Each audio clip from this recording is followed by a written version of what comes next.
Now let's read at the history of the new Indian art which developed during this period.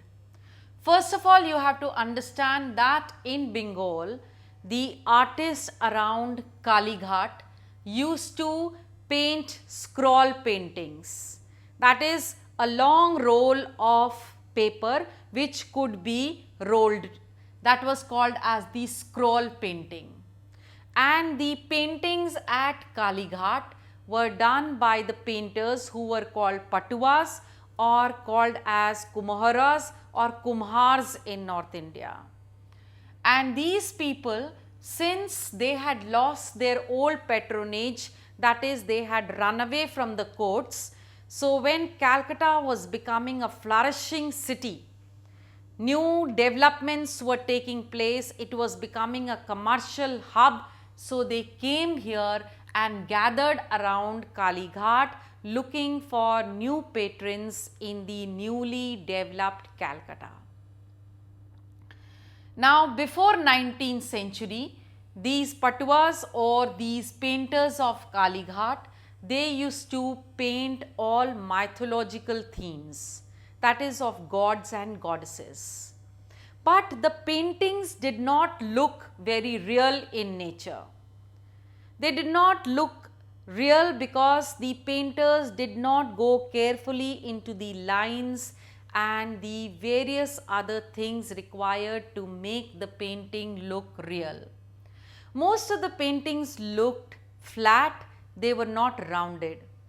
And to make them rounded slowly, the painters of Kalighat started making the painting three-dimensional.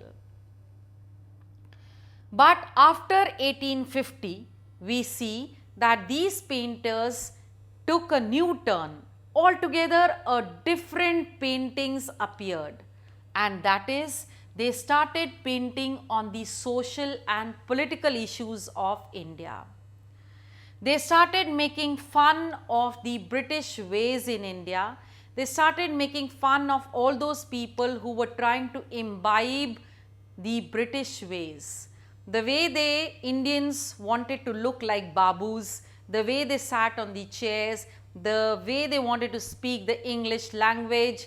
So all that the Indians were trying to copy the Britishers was painted in these paintings, making fun or mockery of this new style or new generation that was trying to cheat the Britishers.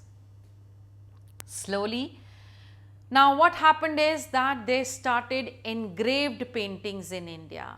That is, the wooden blocks were there which were inked and then it was pressed on the paper. This meant that there could be more paintings in lesser number of time, since they were just putting a stamp of the original paintings on other papers, which meant that it was cheaper and it could be bought by even the poor.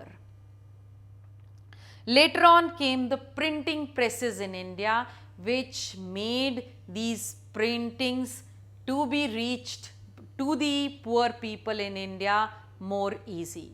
Because now these Calcutta artists, they started with the Calcutta Art Studio and they started making paintings which looked more real, more lifelike, and which were actually good to look at.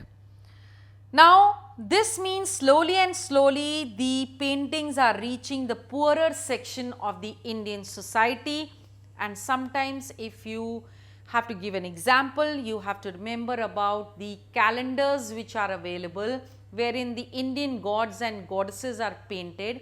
In fact, this is not the painting done by hand, it is like the work of the printing presses in India. As I said, art changes with time according to the history. Therefore, when nationalism started in India, when the feeling of becoming free from the clutches of the Britishers started in India, the painters in India started painting Indian icons and symbols which could unite the Indians.